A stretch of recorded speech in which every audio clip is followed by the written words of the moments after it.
Hi, this is Christine Atkinson with your June timely topic, First to Forever Home. So whether you're a first-time home buyer going out there to get your first place, or you already have a home and you're thinking now is the time to look for your forever home, there are some great loan options out there for you right now. So let's start with your first timers.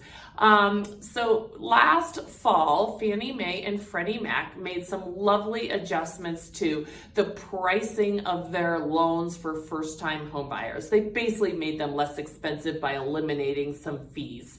In addition, this spring, the FHA reduced the monthly mortgage insurance costs on its loans. You do not have to be a first-timer to qualify for an FHA loan, but they do come in handy for those first-time home buyers. Overall, both of those actions reduced the monthly mortgage payments, which improved affordability for them all. So let's talk about a few of the loan programs that target first-timers. Home Possible from Freddie Mac and Home Ready from Fannie Mae are very similar programs, and they cap some of the mortgage insurance costs and also help reduce the mortgage interest rate on those programs. And you can put as little as 3% down. They are income qualifying, meaning you have to make below 80% of the area median income for that area where you're buying a house. But if you do, they're really great programs. If you don't, then the next step up is there is this area between 80% area median income and 120% in high cost areas like Denver, where as a first timer, they will still eliminate some of those all those upfront fees for you first timers. If you don't qualify because you're just making too much money, that's fantastic. Don't worry, you can still put 3% down.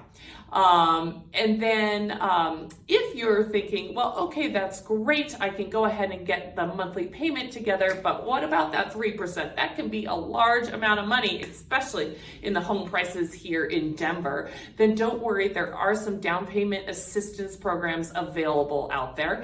We do have one lender that is flat out just giving $4,000 up to 2% of the purchase price off the bat, so that's wonderful. And then there are some local Colorado programs, CHAC check, which will give you up to 6% of the purchase price, maxing out at $15K, or CHAFA, CHFA, which gives you up to 4% of the loan amount.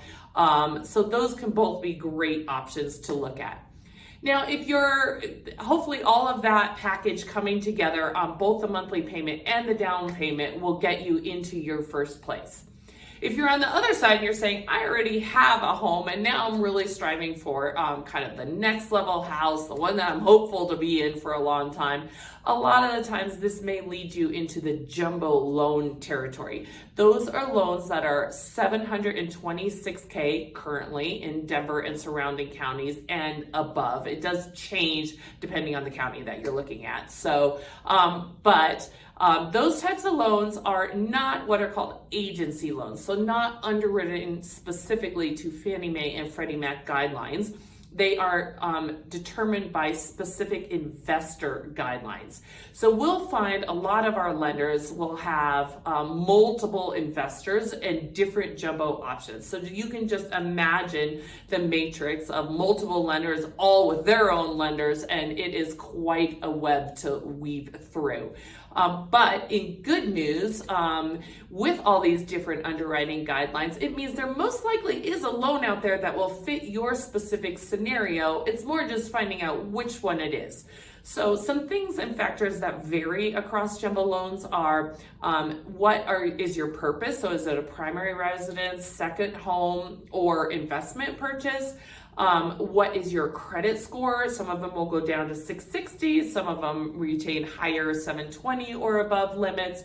What is the debt to income limit? So some of them are very lenient, up to 50%. Other of them require it to be much lower, somewhere in the 30s. Down payment. You can put as little as 10% down. The rates tend to be higher on those, but the programs will vary based on how much you put down. So 10, 15, 20, 25, 30, and then the range of programs opens up. So that's great. And then another one is reserves. That's extra money, not used on top of the down payment, to basically be there in case something happens, like you lose your fabulous job. And a lot of investors will have varying months of reserves that they require. There are some that require none. So we'll just look across the programs to see what's important there. And then lastly, just the types of assets that are considered usable and the types of income that are considered usable do vary by investor. So net on both the first-time home buyers and you folks looking potentially in the jumbo category, it is really important to work with your lender in order to figure out which of these programs is the best fit for you. Most likely there is a great one out there for you. I'd be happy to help you with that. So just reach out if I could be of any assistance. Thanks so much.